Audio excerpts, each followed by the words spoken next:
اهلا بيكم. النهارده ان شاء الله هنعمل مع بعض السينابون. هنعمله بعجينه هشه جدا، وهتفضل لاكتر من يوم بنفس الطراوه. طعمها حلو جدا، وطعمها يعني طعمها مميز جدا. وكمان هتحسوا ان انتوا كانكم بتاكلوها من بره، ويمكن احلى. اتمنى ان انتوا تشوفوا الفيديو لحد الاخر. لو عجبكم الفيديو ما تنسوش تدعموني بلايك وشير واشتراك في القناه وتفعيل الجرس عشان يوصلكم اشعار باي فيديو جديد هنزله. ده كده بيكون شكل السينابون معانا. بصوا بيكون مورقه وطريه جدا، وكمان طعمها حلو جدا. يلا بينا نبتدي ونشوف هنعملها ازاي.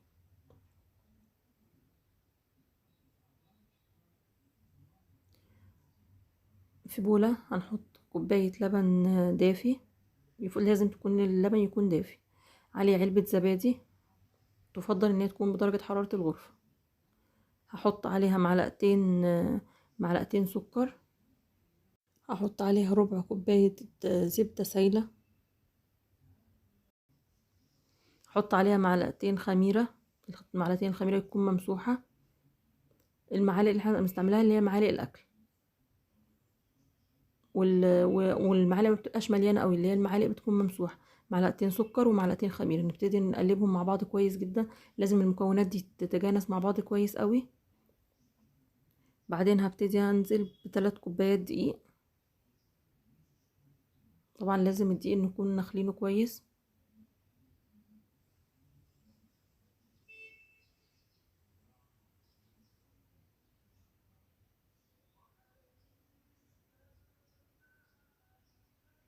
بصوا هنا انا الخميره سبتها 10 دقايق قبل ما احط الدقيق، لحد ما اتاكدت ان هي ابتدت تفور معايا، عشان اتاكد ان الخميره بتاعتي شغاله. ودوت كده بيكون سبب من اسباب ان العجينه تنجح معانا.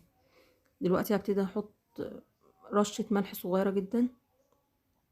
وكمان عشان الخطوة دي لازم نعملها، نحط معلقتين كبار من الكريم شانتيه البودر على الدقيق معانا. وهحط معلقة بيكنج باودر، معلقة صغيرة مليانة، ونقطة فانيليا.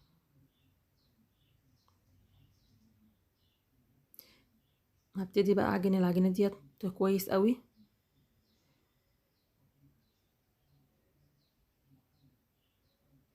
نفضل نعجن فيها كويس كتير لحد ما نلاقي العجينة بتلم معانا. احنا هنبقى محتاجين ان احنا نوصل لعجينة طرية وفي نفس الوقت متماسكة. يعني هي تكون بتلزق كده في الايد شوية، بس اللي هي خلاص هتبتدي تلم معانا. هنا انا زودت لها معلقة دقيق. ما بنزودش دقيق طبعا كتير. لا، هنا زودت انا معلقتين كبار دقيق. بس طبعا احنا بنزوده برضو حبة بحبة لو احتاجناه، بحيث ان هي برضو ما يزيدش معانا. هنا انا حطيت في ايدي شوية زيت، بحيث ان انا الم العجينة كده في ايدي، وعشان كمان لما تخمر ما تبقاش لازقة جامد في الطبق. هسيبها بقى حوالي ساعة لحد ما تخمر. لحد بقى ما العجينة تخمر معايا هنبتدي نعمل الحشوة بتاعت السينابون. في بولة هحط نص كوباية سكر، عليهم نص معلقة صغيرة فانيليا بودرة، بتخلي الحشوة طعمها حلو جدا. هحط عليهم معلقتين كبار من القرفة، واحط عليها معلقة كبيرة من الكاكاو الخام.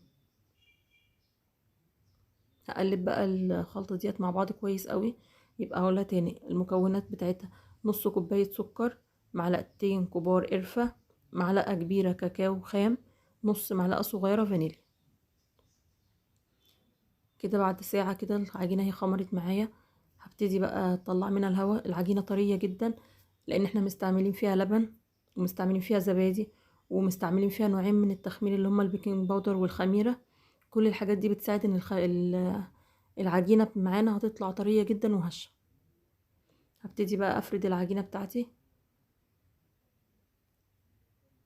ممكن نفردها على زيت او نحط دقيق ونفرد عليه.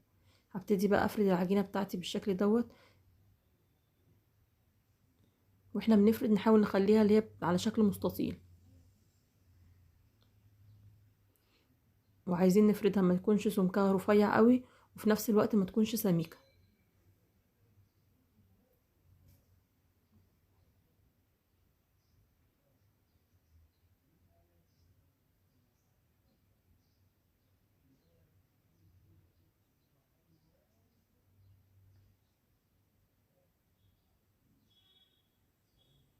تتأكد ان هي مش رفيعة قوي وفي نفس الوقت ما تبقاش سميكة.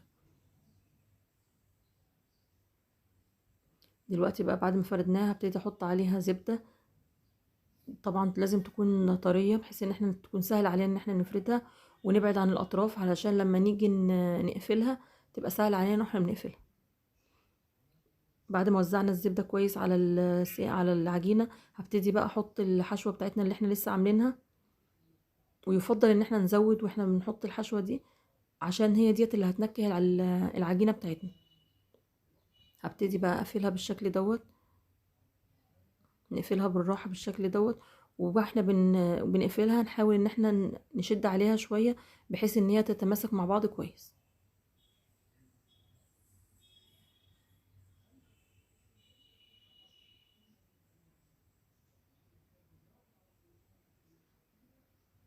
نقفله بالشكل ده، ونتأكد بقى ان احنا نقفل الاطراف اهم حاجة كويس جدا عشان ما تفتحش معانا.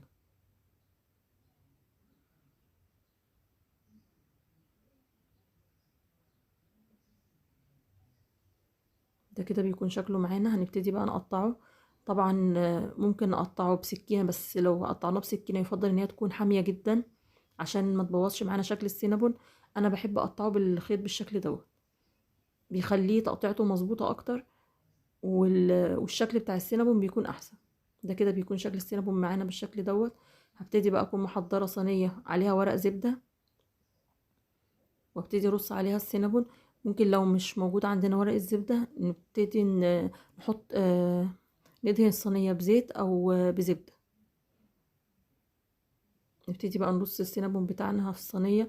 يفضل ان احنا نسيب بين كل واحدة وواحدة مسافة، لان هو لسه هيخمر معانا والحجم بتاعه هيكبر. ده كده بيكون شكله. هبتدي بقى اضغط عليه ضغطة خفيفة كده من فوق، ما نضغطش جامد، هي بس ضغطة خفيفة بحيث ان هي تسويه. وهسيبه حوالي ربع ساعة يخمر تاني قبل ما ادخله الفرن. ده كده بيكون شكله بعد ما خمر معانا تاني، بيبقى بالشكل دوت.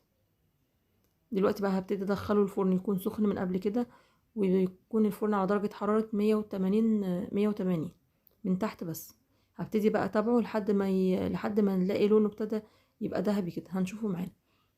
لحد ما نطلع السينابون هبتدي احضر الخلطة بتاعته. الصوص بتاعه الابيض بيبقى عبارة عن 3 معالق كبار من الجبنة الكريمي اللي هي الجبنة السايلة. لو مش موجود هنستعمل مثلا حوالي 6 مكعبات جبنة اللي هي الجبنة المكعبات. لو استعملنا جبنة مكعبات لازم اهرسها الاول قبل ما احط عليها الحليب المكثف. يبقى انا حطيت 3 معالق كبار من الجبنة الكريمي، عليهم نص علبة حليب مكثف محلى. طبعا الحليب المكثف المحلى انا كمان كنت عاملاه في البيت. كان عندي حبة وكملته من اللي انا كنت عاملاه في البيت. وهسيب لكم اللينك بتاعه في صندوق الوصف. ده كده بيكون شكل السينابون بتاعنا بعد ما طلع. هو ده اللون اللي احنا محتاجينه. اول ما يوصل اللون ده نبتدي نطلعه. وبصوا كمان الحجم الضعف بالشكل دوت، يعني هو احنا سلمناه يخمر وكمان في الفرن آه حجمه الضعف اكتر لان احنا حاطين فيه خميره وبيكنج باودر. هبتدي بقى بعد ما اطلعه هبتدي احط عليه الصوص الابيض اللي احنا عاملينه. طبعا التزيين بيكون على حسب ذوق كل حد فينا، بس هي السينابون اساسه اللي هو الصوص الابيض ده لازم يتعمل ويتحط عليه، بيدي العجينه طعم حلو جدا. اهو بحطه بالشكل ده بحيث ان هو بصوا لازم نخلي السينابون كله يتشرب منه. بيبقى بالشكل دوت. بنغرقه من الصوص الابيض ده. يعني انا وهو سخن حطيته عليه، وكمان كنت سايبه حبه كده احطهم لما يبتدي يهدى شويه.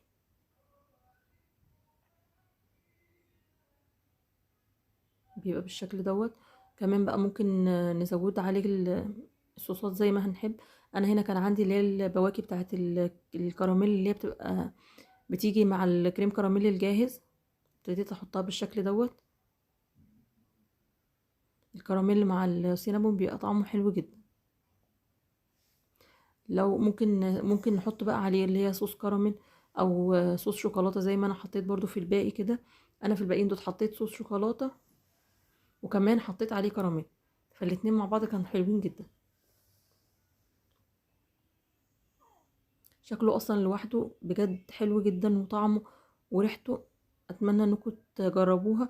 متاكده ان اي حد هيجربها بالمقادير دي وبالوصفه دي مش هيبطل يعملها تاني بالطريقه دي، لان هي حلوه جدا.